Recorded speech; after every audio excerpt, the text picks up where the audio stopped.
522. Welcome to week 4. First of all, to any of those that served, thank you so much for your service. I hope you are getting celebrated today as you deserve. So let's jump into week 4. No matter what people tell you, words and ideas can change the world. And that's from John Keating in Dead Poet Society. It's a great movie, and a little bit of an older movie if you haven't seen it.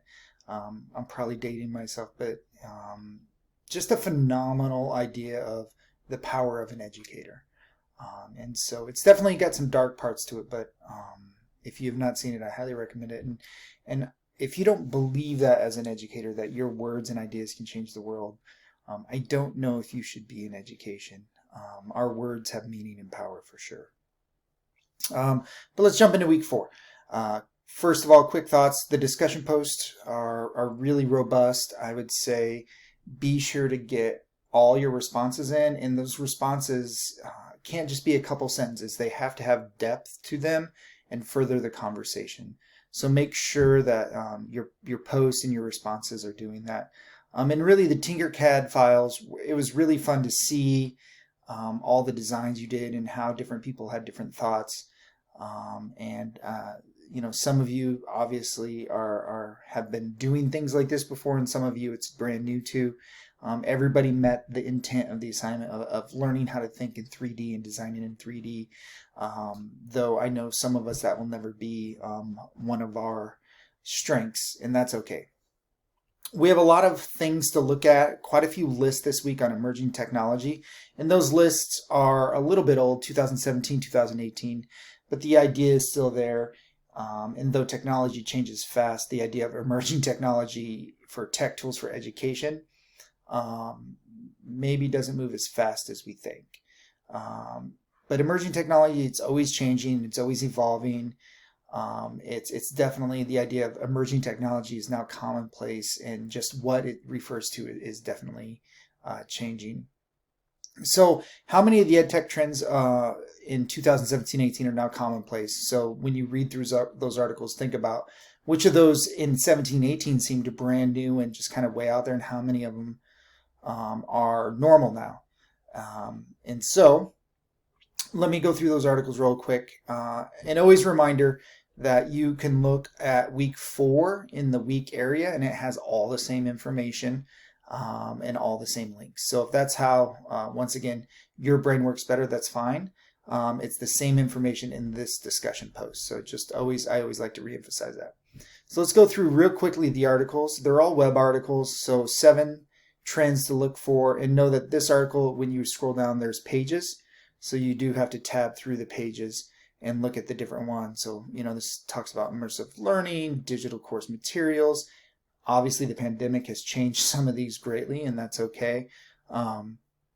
Enterprise-wide video, Vimeo or YouTube or anything like that. So there's 7 trends. This next one has 11 trends to watch, and it's kind of a similar article where you have to tab through and bump through the pages. So don't forget to click through and look at the pages in that way.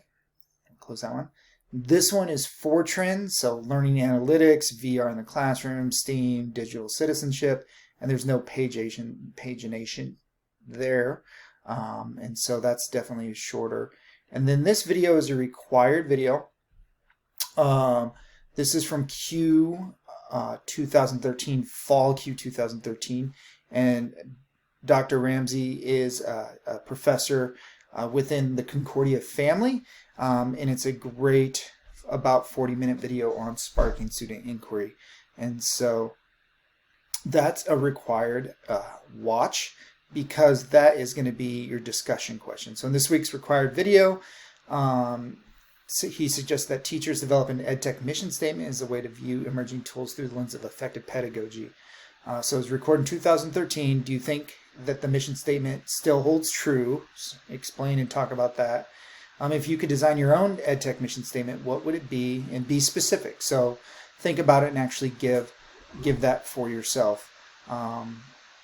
remember to qualify for all your points. Not only do you need your original one by Thursday, but you need 2 responses to your classmates by Sunday.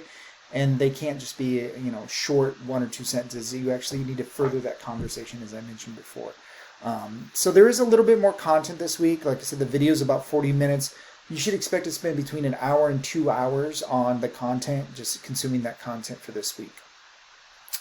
So now we get into the assignments for the week. Obviously, the discussion question I just talked about, but then you have your emerging technology presentation. So if I pop over to the rubric, the first thing I'm going to say is it says fill out this spreadsheet. Once again, do not use that spreadsheet. You're going to use this link down here. And the only difference is this is just for our class. So you can see Nancy already chose gamification. Elizabeth and Jorge both picked different things that weren't on the list. Totally fine. If you have a question about that, reach out to me and we can talk about it. Remember, there can be no duplicates. So if someone picked a topic, you can't use that topic. And then you're going to create a presentation, so a Google slide.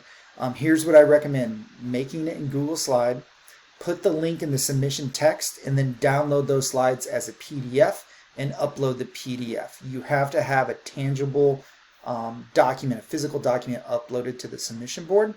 But, it's actually more interactive for me to look at it. So you can put that share link and then upload the PDF.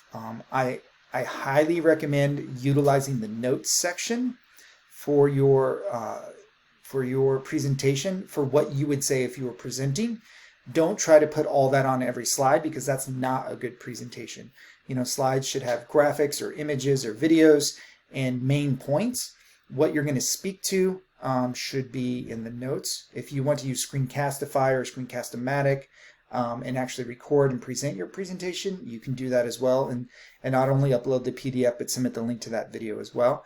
And in Google Slides, you can even just record audio and embed the audio on those slides as well. If you have questions about any of that, just reach out to me and we can walk through that and I can help you through it.